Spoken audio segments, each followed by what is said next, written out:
All right, hello, folks.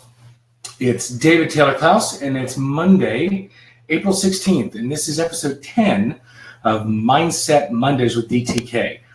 And actually, today's going to be kind of a cool little episode. We've been playing with the technology in the background, and okay, everybody, fingers crossed. Looks like we got everything set up for our first guest today, and I'll be introducing him in just a moment. In the meantime, I want to ask everybody to click the share right below this video and start to bring your friends and family and colleagues into the broadcast. Give folks a chance to learn a little bit more about mindset as well. The idea is each one teach one, share the wealth. So humans are wired that when we learn a lesson, we want to share it. So I would love for you to share this with your Facebook community. All right, so while we're here, this is, again, Mindset Monday. This is a year-long project that I've undertaken that is designed for folks who have a growth mindset or those who really want to start to create one, to get a chance to play with new ideas, new concepts, new mindsets. So today, the quote we're playing with is going to come after I introduce our new guest. Alan Brown is the productivity coach and host of Crusher TV. Actually, more importantly, he's a good friend of mine and my wife Elaine's, and had a chance to really sit and chill and get to know him. And more than just teaching productivity hacks to crazy busy professionals and entrepreneurs, he's also cracked the TEDx stage, best-selling author of Zen and the Art of Productivity. And actually, I was one of the guests on this podcast. Cross your fingers on the technology. I'm going to bring Alan in. Notifying guests. Look, the technology is going to work. Ha! Alan, good morning. Good morning to you, sir. Beautiful. Lights, sound, camera, everything's working. All right, welcome to Mindset Mondays, Alan. Great to be here, and my mindset is ready. Good. It's a good start because we are. And again, this is for your folks as well. Please go ahead and click share so we can get a chance to get more of our friends and your friends here sharing this opportunity. Where's that share button? Right. Share button is just below the video. If I remember the screen, it's to the right. All right, so today's quote, let's pull this up. And this is, look, here's what we're playing with today. It's not who you are that holds you back. It's who you think you're not. And so when I talked to Alan about joining in on this broadcast, he actually loved this one. So Alan, I want you to share what came up for you when you first saw that we were going to be playing with this one today. Yeah, the first thing that came up for me is I went micro on this. Because I went into everyday situations rather than the bigger 10, 50,000 feet area of, disempowering beliefs versus empowering beliefs, et cetera. And so for me to really get my teeth into this, I thought about the occasions on which we walk into a room with strangers or even acquaintances. We walk into a business meeting with some people higher than us, other people at our level and others below us, but also just in even a larger, I recently attended a Tony Robbins event with 12,000 other people. And okay, so 12,000 people you can compare yourself to. Thank you. Exactly. And so that's what we do. We go in and wherever we are, even sometimes at a dinner among close friends, we are making comparisons. And you turned me on to a guy named David Rock who said, our brain is always seeking to minimize danger and maximize rewards. And I just thought that this was such a perfect example of that. They're always trying to make sure that we fit.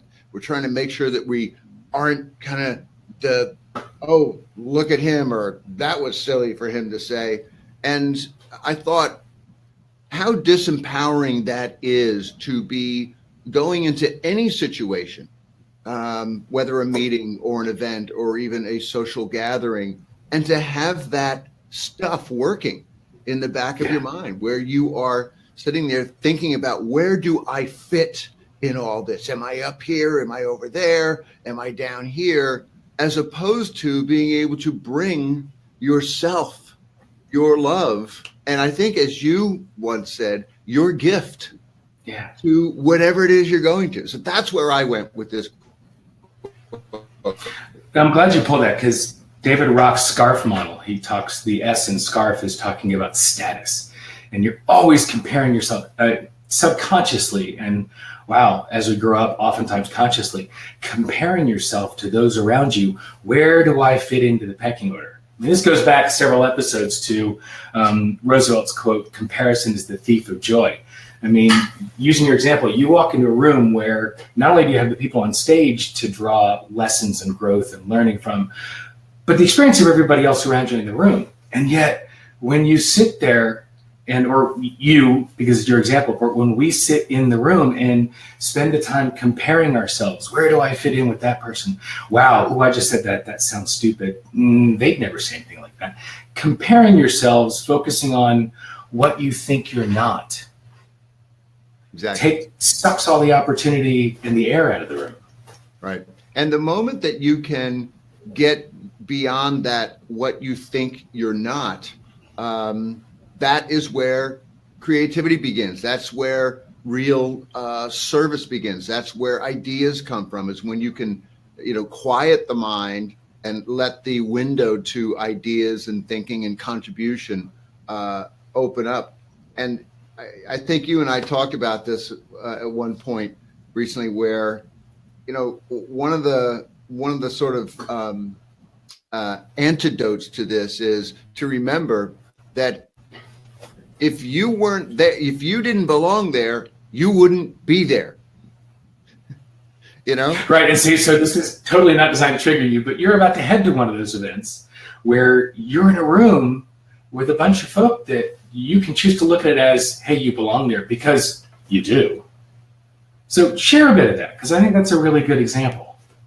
Well, yeah, I mean, I'm someone who has, let's just say, a disparate background, learning disability, years of drug addiction and some crime, and just a whole bunch of stuff that I lug around with me.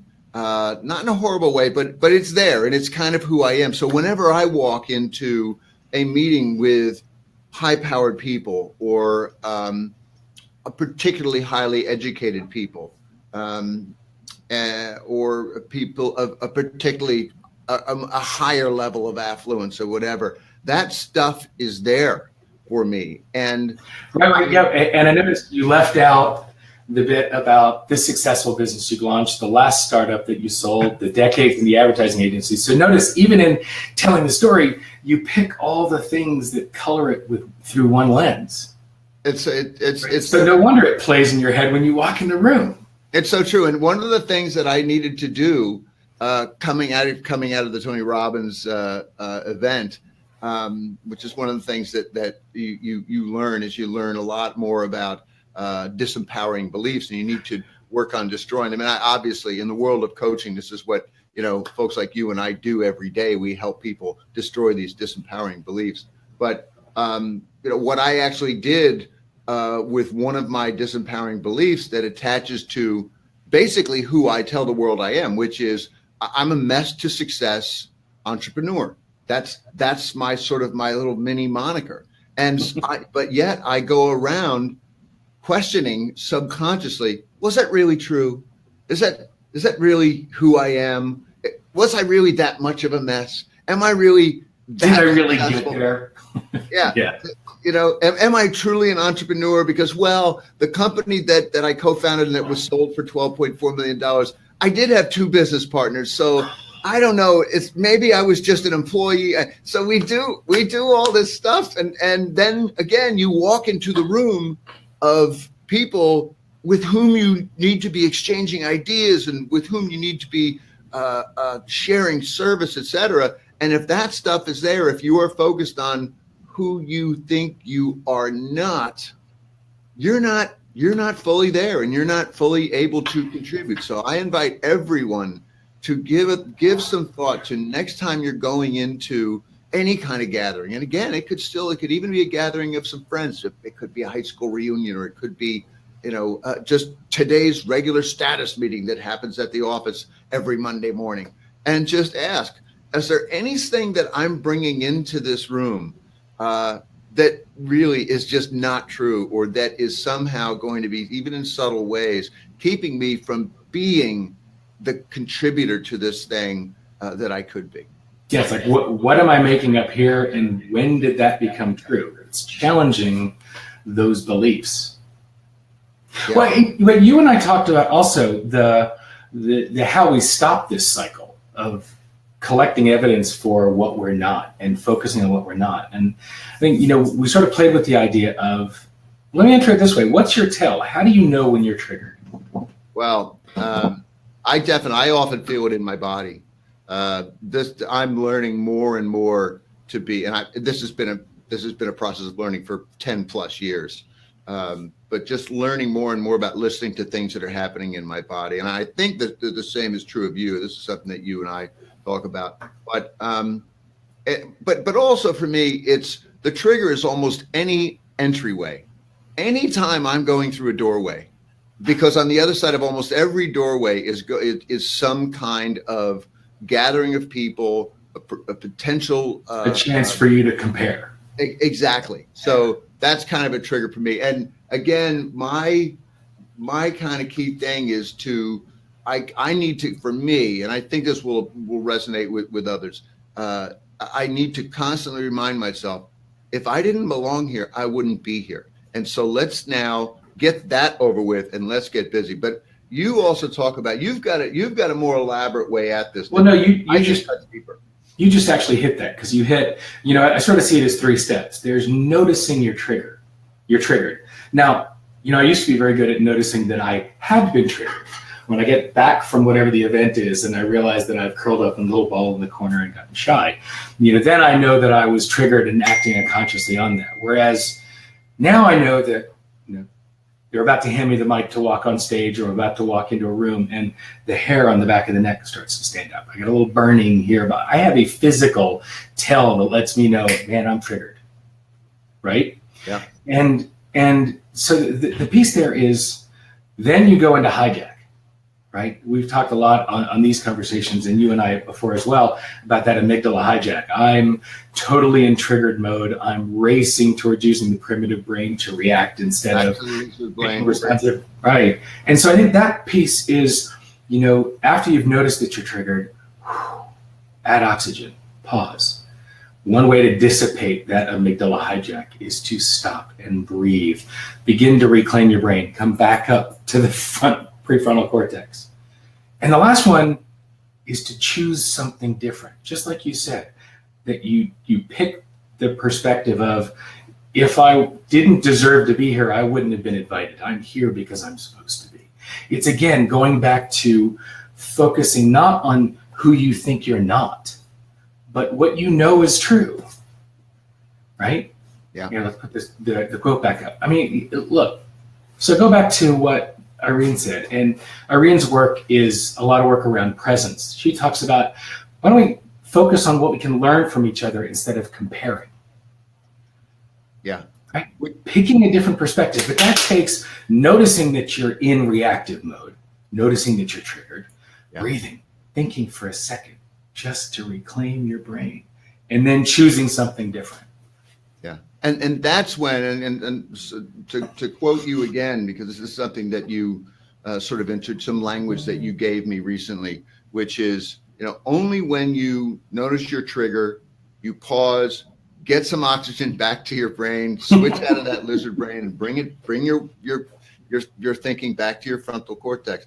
This is when you can bring your gift to whatever the thing is that you're doing.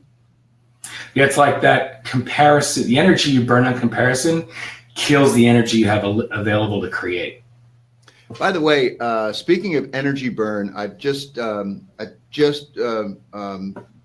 finishing up an episode of Crusher TV, and it talks. I open the thing up by asking, which takes more energy, negative thoughts and emotions that create stress, that are mainly based in the past, that it's self-limiting beliefs, etc., or positive thoughts and emotions that help you build, create, move forward, etc. And there's a famous guy named Clifford Nass at Stanford. He's passed away in 2003, but he did a lot of researches in this, and he had two really amazing findings. One is that require more processing and thinking than do positive emotions and thoughts. And second, that we do 3 times as much negative and positive thinking as we do the positive, which we all know as coaches, because we know about the negativity bias and all that, which we all do. But when you put those two facts together, some evidence-based facts together, that's a recipe for not being able to bring your gift to not only to the group that you're going to be walking into, but to yourself every day. Yeah, it spirals you off into that, into closing down. Yeah. Well, and even more than just, it takes more processing energy, more cycles to go through the negative spiral. Think about it this way: that positive energy is generative.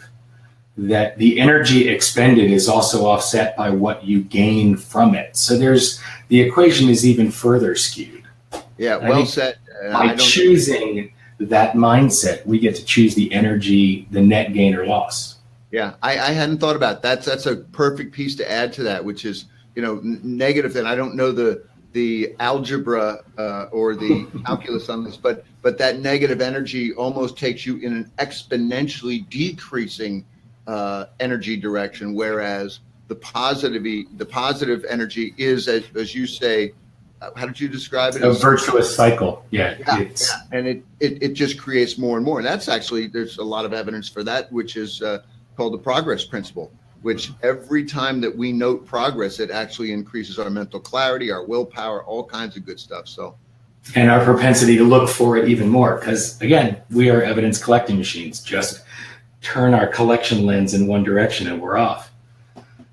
So what I'd love to leave folk with, besides Alan, thank you for coming to play along, is the opportunity here, instead of being in that place of focusing on what you think you're not, recover to connection. And in this case, and you'll probably hear me talking about this a lot as we go forward in these episodes, but recover a connection. Connect to what you know is true, not to what's made up. And recover to that. Stay with what you believe and what you know is true. The challenge what you've made up as true, what those limiting principles are. And choose that mindset. This is your opportunity to notice that you're triggered, breathe, pause for a moment to reclaim your brain, focus on what you know is true, and reconnect to that. That's how you recover. Choose something different. I think the key word is choose. And I think that most of us walk around with, well, first of all, we're on autopilot most of the time, right? We're not fully present most of the time, which it's human. But I think we also all had this erroneous belief that we can't readily change our thoughts and our mindsets. And the fact of the matter is we can. We are the only species that can think a thought and become angry. We're the only species that can think a thought and become sad, right? We can think a thought, a memory, and wow, that was great, and become happy. I mean, even my body language. That's the opportunity. So if we can do that, if we can have an emotion and get angry, or have an emotion or be happy, that is proof, if you ever needed it, that when you're about to walk into an event or a room or any kind of consultation or potential confrontation, that you can flip your mindset. And here we are in Mindset Mondays. You can flip out of this, not worrying about who you are, but making sure that you are not, thinking more about who you are and less about who you are not. Beautiful. Alan, thanks for wrapping that up so neatly.